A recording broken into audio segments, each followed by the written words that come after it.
prep and stuff like that. So I figured along with the other video I'm making today, I'll go ahead and make this one, upload them both at the same time so we can get off to a strong start. So my recommendation and how I did it is go to a CDL school and get your CDL. That way you're not going to a company and getting it where they pay for it. Because whenever you go to a company and they pay for it and they train you, you don't really get the proper training that you need. They don't teach you all the things. They teach you what they want you to know. Not only that, then they pull stuff out of your paycheck and they really just screw you in the long run. From what I've seen from my friends and what I've heard and all the other drivers that I've talked to that are doing that. And then also, you're in a contract with them for at least a year or 2 years. And that's just horrible. You want to be able to do your own thing and get out if you want to. Because in my first year, I quit once.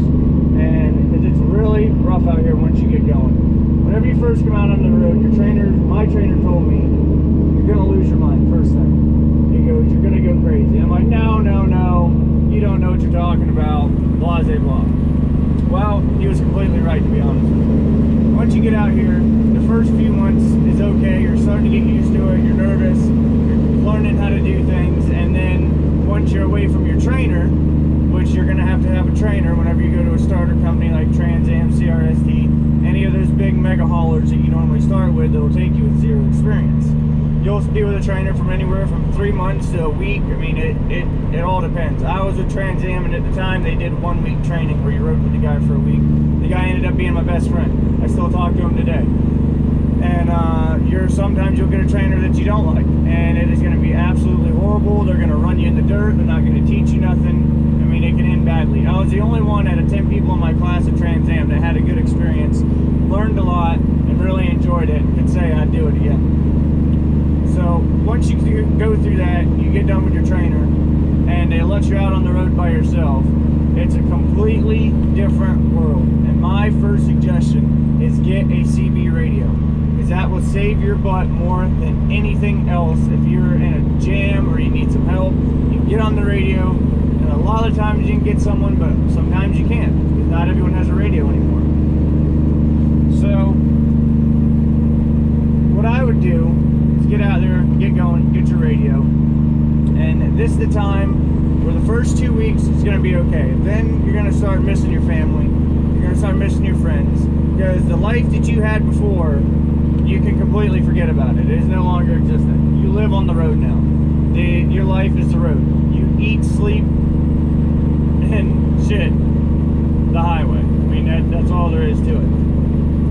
And you're going to be out for weeks at a time, especially when you first start out, because you don't have any say, you don't have any rank, you don't have anything to stand up against and be like, oh, I've been out here. So you have to do a couple weeks at a time. You'll go home for a couple of days. You'll start getting used to your schedule. But eventually, you're going to absolutely lose it. You're going to miss your friends, you're going to miss your family, and it's going to get hard. And you're going to want to quit, and you're going to ask yourself why you did this. There's going to be days where absolutely nothing works out for you. Absolutely zero. Your pickups aren't going to work out right. You're going to go to a place where you can't figure out how to get into. You're not going to have the right address. You're not going to have the right pickup numbers. You're not going to know where you're at. You're going to be in some crazy area where you're just lost. You're going to run in, hopefully you don't run into the bridge, but you're going to come to a spot where you find a low bridge because your GPS didn't say it was there, and you don't have an atlas, and you haven't figured out how to do things yet. And all this is going to pile into one, and you're just going to have a complete and utter breakdown. You'll get to the point where you're talking to yourself and like just losing your mind, utterly, just completely whacked out, psychopath. And eventually you get over that and you figure out how to deal with yourself, and it's not too bad. And then you'll actually finally fall in love with being by yourself. Come on over there, cement truck. You'll fall in love with yourself and love being by yourself, and it's the greatest time ever. It's just you get your information on where you're going, you pick how you want to get there, and you just go. And you decide what you want to do in between here and there. And it's amazing. You have the most freedom you'll ever have. And that's what I fell in love with. And the first year to 2 years is going to be the worst, because that's when you're going to be learning everything. You're going to be going through the motions. You're going to be figuring out how to do it. You're going to find your groove. You're going to figure out where you like to stop. You're going to find places where you like more than others, where you'll plan it into your trip that you want to stop there and eat and stuff. And whenever you stop to do your 34-hour reset before you sit for 2 days, basically, so you can get all your time back and keep driving, which I'll go and do on another video if you guys like, and explain the clock and explain the ways that I've learned to use it, you know, efficiently. So, and you can go out. You know, the first night you can go out on the town and go see places you've never seen. If you're in a city you like or something like that, you just got to make sure, you know, your truck's locked up and you disable it so it can't get stolen or nothing like that. Which normally if you're in a Trans Am truck or something like that, you really don't have to worry about it. But people do steal stuff and they, you know, truckers do get in trouble like that. So that's my suggestion for it, is to go through the school and get out here and get going. And then once you get your 2 years, you know, then you can start looking for a good company. And back to the CB.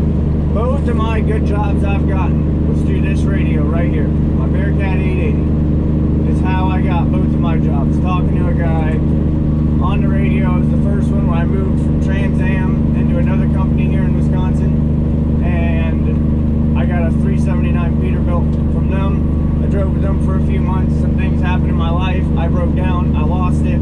I wasn't ready. I went and ran home. Stayed home for about 6 months before I called my buddy that I made friends with on the radio and asked him if he could get me a job. And he was like, absolutely. I've been friends with him for over a year. He made one phone call and told me he was coming to pick me up in 5 days. I was like, no way. There's no way. He's like, yeah. He goes, I'll be there. Sure enough, he comes, picks me up, brings me back up here to Wisconsin with this other company that I'm with now that I absolutely love, and it's the best place that I've ever been to in my life. I have an absolutely beautiful truck, as you'll see from the other videos. And I take pride in what I drive, and I make sure it's clean, and I cross my T's and dot my I's. You know, you can't ever be late to anything. If you're late, they charge you money. You know, you can get there early. Sometimes they'll load you, sometimes they won't. You'll get there a day early trying to be ahead of the game, and they'll shut you down and tell you to go come back tomorrow. And those are things that suck. And at that point, you know, you got to make sure you got something to do, or you can't just stare at the walls inside this truck all day, and all night you'll go crazy. I did it in a rental truck for 3 weeks, staring at gray walls and nothing but my cell phone and 2 changes of clothes, because I thought I was only going to have the truck for 2 days. And that was the worst 3 weeks of my life trucking. I tell you, it was absolutely horrible. Horrible. And I'll go into that story another time. But so if you're really wanting to do this, you got to be committed to it.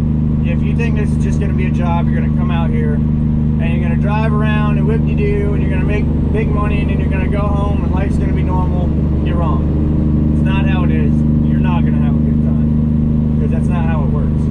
You come out here, you commit yourself to the road, you run with the road basically, and you know, figure out life out here, because this is where you live.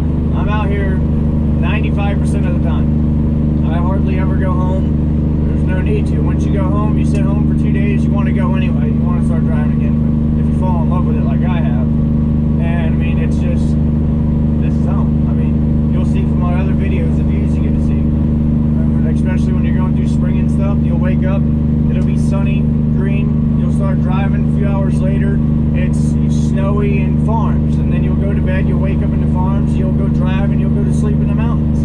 You'll wake up looking across the plains, Nevada or something, you know? It's absolutely crazy. I love it. I've been to almost every state.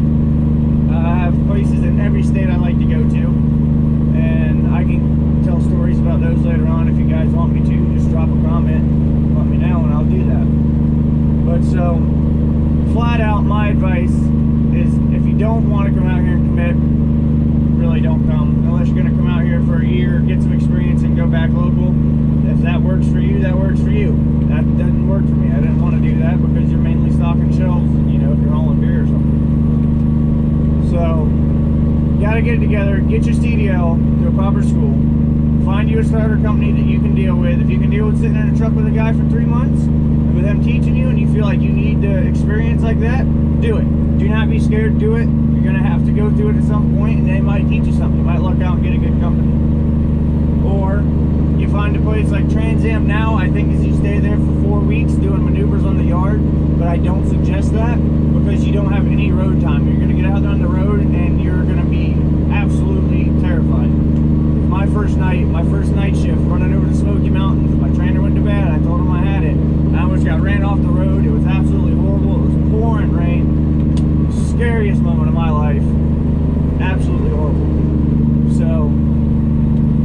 get your CDL, find a place you want to go there, commit to it, put your time in, get your seat time, work your way up, get your radio, talk to people all day long, learn the lingo, watch the videos, listen to the songs, and you'll start figuring it out. And then once you get it figured out, then you can start going up.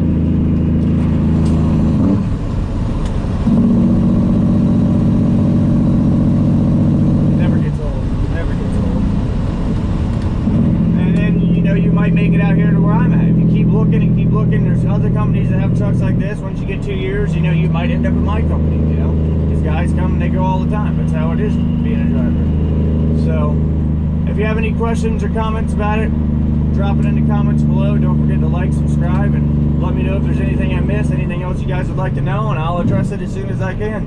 But thanks for watching, and I'll see you on down the road.